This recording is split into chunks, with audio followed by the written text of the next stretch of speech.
Namaste, welcome to Asianet Dialogues. I am Bhavna Nagaya. I have a wonderful guest with us.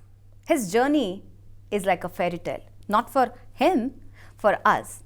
For him, it took a lot of hard work, dedication, and his company within 14 years.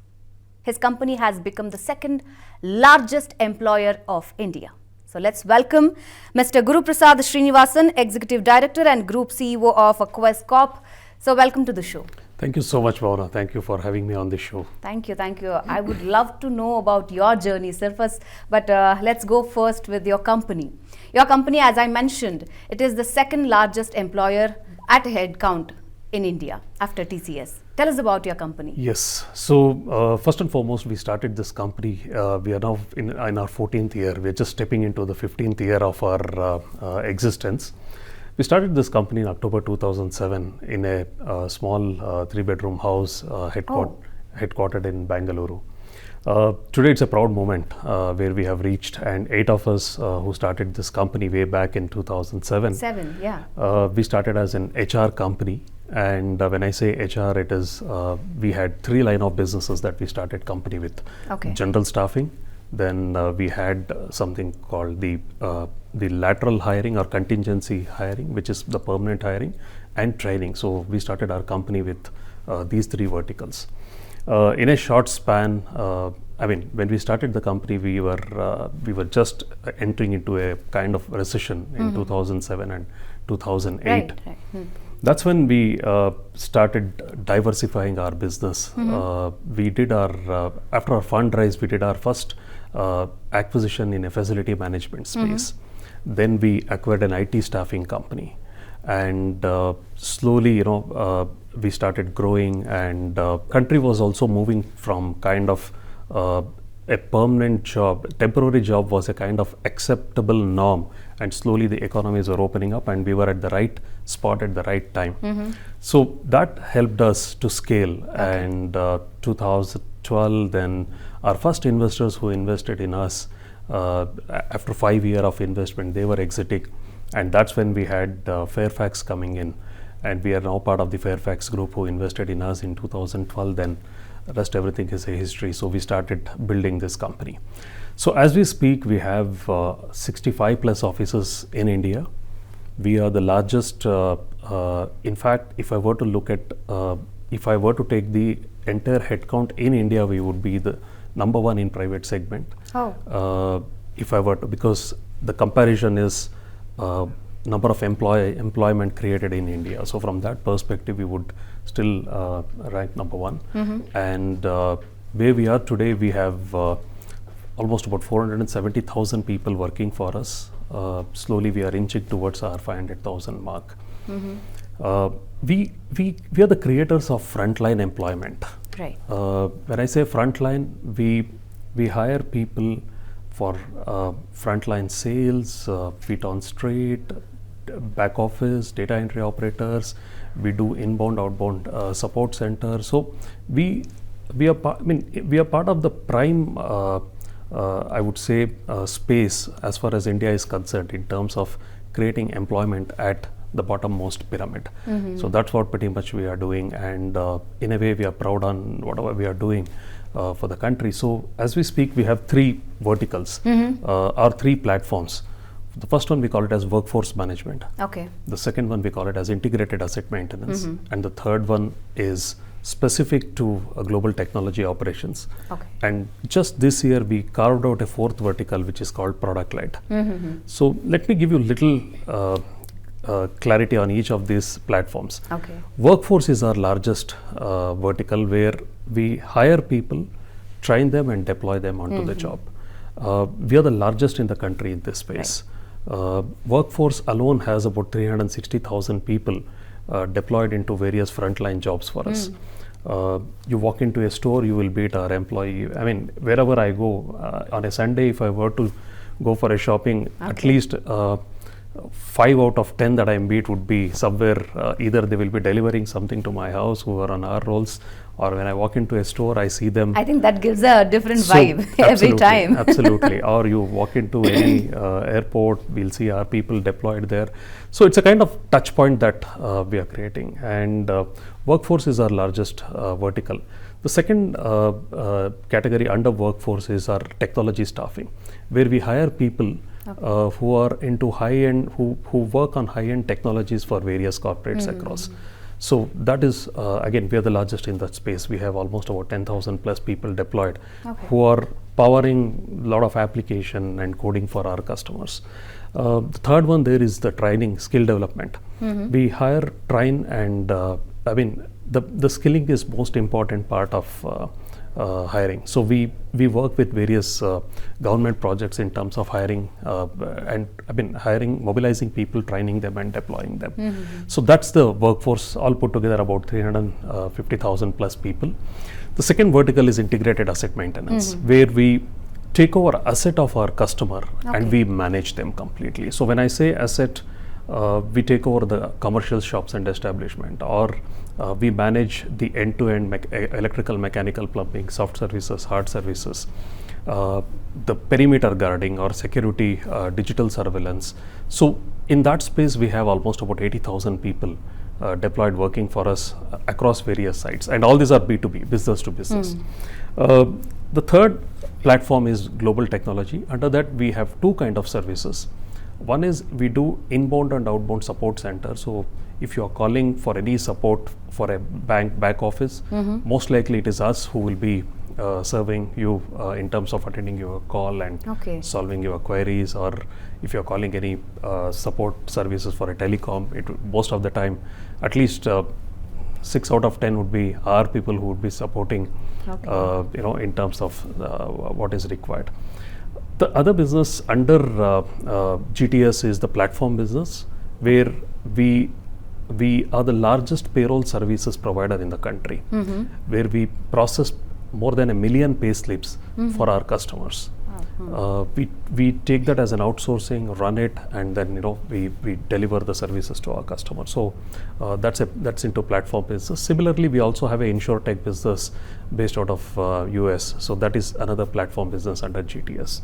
So in nutshell, between these three core platform, what we call it as, the majority being workforce, followed by global technology, then integrated asset maintenance. All put together, we have about 470,000 people that we have employed. All of this in last 14 years.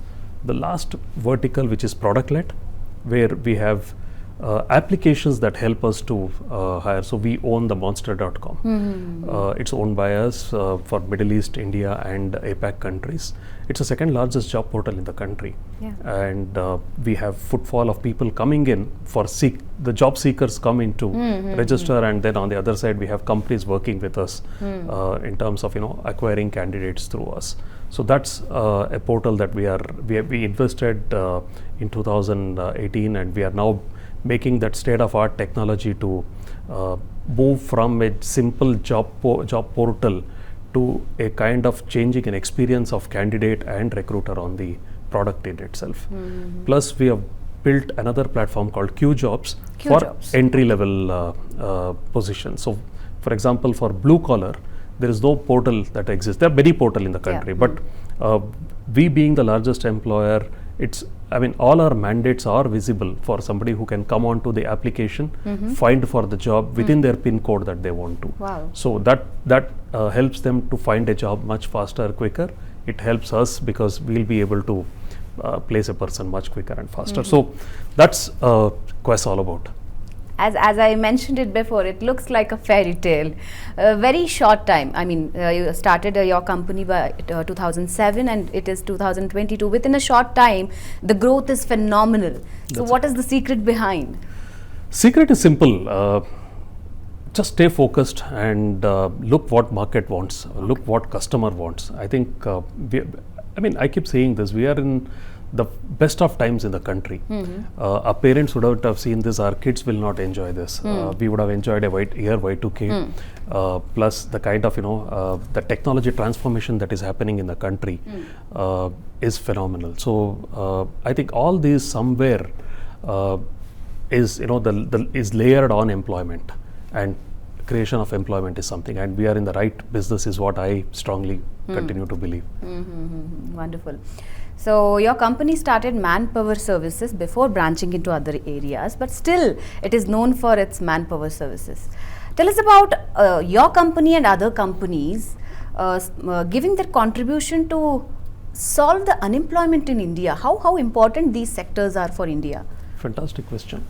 So we started as a manpower company, but now we have transformed into business services. So when I say business services, some places we provide manpower, some places we take over and deliver services. Yes. Right. So if it is an inbound outbound call support center, where we are responsible for the number of calls handled and number of calls that we really answer.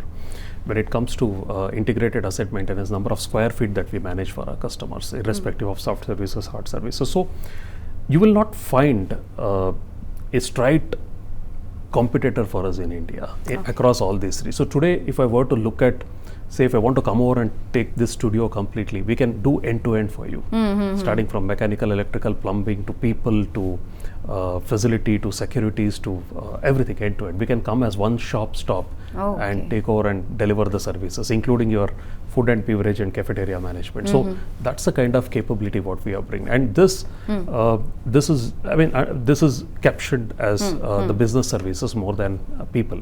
People is one element in that. To your question, how did we do? We have done it both organically and inorganically over a period of time. Okay. There are few, like workforce, largely it's homegrown, it's organic for us. And in some places we have acquired. So for example, in our GTS, we have acquired erstwhile Tata's business, which is TBSS, and we have got that capability into. And in facilities, we have acquired a couple of companies over last 7-8 years. And as an integrated service, it is actually coming, sitting together as a string of pearl today, wherein which we are able to create value for ourselves and to our customers. Okay, if we talk about unemployment in India, what is the view of yourself? So it's a big topic. I'm sure we are adding some portion of betterment to it. See, there are few. Roughly about more than 1 million population coming into workforce every year across various streams, and in that you have few people who are graduating, few are 12th dropouts, and few are 10th dropouts who are coming into various segments. So this is a phenomenon in a country like ours that will continue to happen. But I think where we play a larger role is we work with corporates, and we are a kind of catalyst to move informal into formal segment. What is the role of state governments and central government? So of course, if there can be more joining hands between the private players and the respective state governments, that's going to make a huge difference. And it's a step that slowly we are seeing in a very small step that program is now happening into. So whether it is DDUGK and PMKK kind of trainings that were created across, there are partners who work at various, but again, this is confined to I would say few trades at few locations, and it needs a little bit of policy change. For example, the kind of trades that are defined in these schemes versus what is actually required, and these were probably crafted before even the new age industries that we talk about. For example, if I talk about e-commerce, supply chain and logistics, while I see a kind of traditional courses that are available in the government content and the panel, what is required on the ground is very different reality. Right. So maybe partners like us or anybody joining hands between the private and government is going to make a huge difference in bringing what is the reality that is required on the ground, because we know what jobs are required. Right. On the other end, I can't use the same content which is available. So we should be able to work together and bridge. I think that's an area where a lot of re-emphasize which is required, which we are representing various state governments across to see how we can work together on this. How do you see the development in India according to the unorganized sector and skill in India? Let me give you a little high-level picture. Okay. Country has about 50 crore as a working population. Okay. Right? That's the total workforce. Out of that, 40%, which is about 20 crore, will be in a kind of I wouldn't say formal, a quasi-formal employment. Okay. The other, out of 50, 20 is that, and other 30 would be largely in agro and agro-related kind of work, which is completely unorganized. Okay. Now, out of this 20, this includes MSME, which is the larger portion. Almost about 10 crore people work there, plus all other construction and other industries. Out of this 20, it would be hardly about 3%, which I would call it as a formal employment. Oh. So, which is a very small number. Smaller one. If you look small at number, yes. So there's quite a lot of work that to be done, right? In a developed economy, this would be anywhere between 8 to 10%. Okay. So we have the best part is we have a good runway, and we are getting there. Oh, okay. Right? And I mean, we will graduate slowly there, and you will see more inorganic, or I would say informal moving into formal. So that is a way that it is happening. Now, coming back to if I take the temporary staffing in itself, okay, country has roughly about 4.5 million workforce, which is temporary staffs, out of which Quest provides about say 470,000. So we are almost about 9 to 10% okay, of the organized staffing player in the country. This entire 4.5 million, if I were to roll back to say in last 10 years, okay, this would have moved from almost around at a rate of 15 to 16% year on year CAGR. That's the kind of growth what this particular industry is taking. On an average last 10 years, if I were to look at about 15% growth, wow, which is a good sign. Good sign. Which means the acceptance of temporary workforce to perform certain tasks is actually getting much robust over a period of time. Okay. So this group was around this entire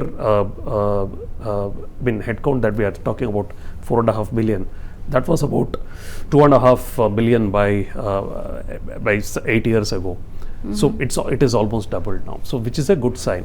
Okay. And considering the kind of total 3% that I spoke about, 3 moving into 10 has a good runway. And there are few segments which there are new age companies. For example, if I were to look at ITIS used to manufacturing used to be top 1, okay, right? Followed by ITES.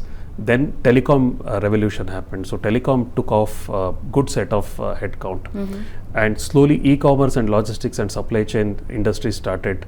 Now you have various food deliveries and gig worker, gig platform coming into. So the type of employment is also evolving over a period of time. So where we are today, I think if I were to look at with the new age companies, I think we are heading in the right trajectory.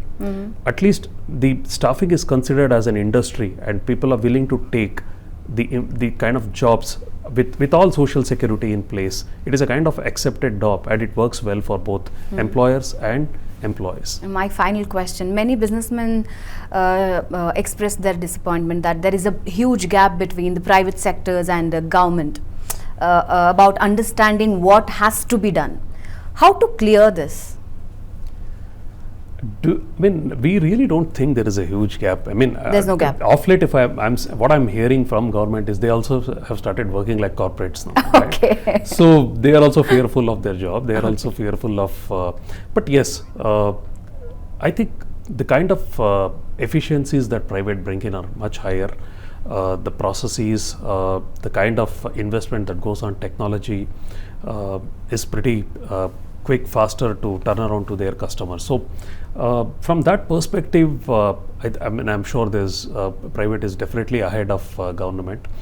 In few I would say in few pockets government has done really well Okay. in terms of whether it is the tax departments and the kind of automation with ESIC departments and PF department. They are really phenomenal the way it is coming up, and we work with them very closely in many segments. UAN is a great example. Aadhaar is a great example, right? So everything gets validated today, irrespective of where we are, what we do. Right. These are few fantastic steps, and I'm sure all we need is more intersection with government and private. I think that is what is expected. Many youngsters want to be Guruprasad Srinivasan. So tell us about your journey and how youngsters should make their path.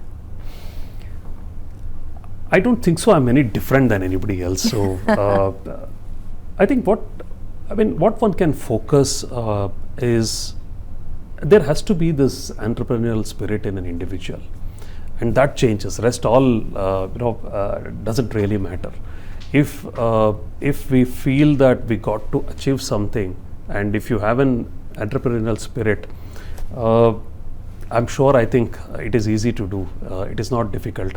I've never found, after 14 years, I still feel we are a startup and I still spend 14 to 16 hours a day. So it's fun. It's fun when you have great team around and right set of people backing you up, and it's a kind of enjoyable moment every day at workplace.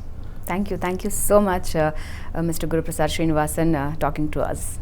Thank you. It's my pleasure to be part of this channel. Thank you so much. Thank you so much. So viewers, this is Asianet Dialogues. Next time I'll meet you with another wonderful guest. Namaste.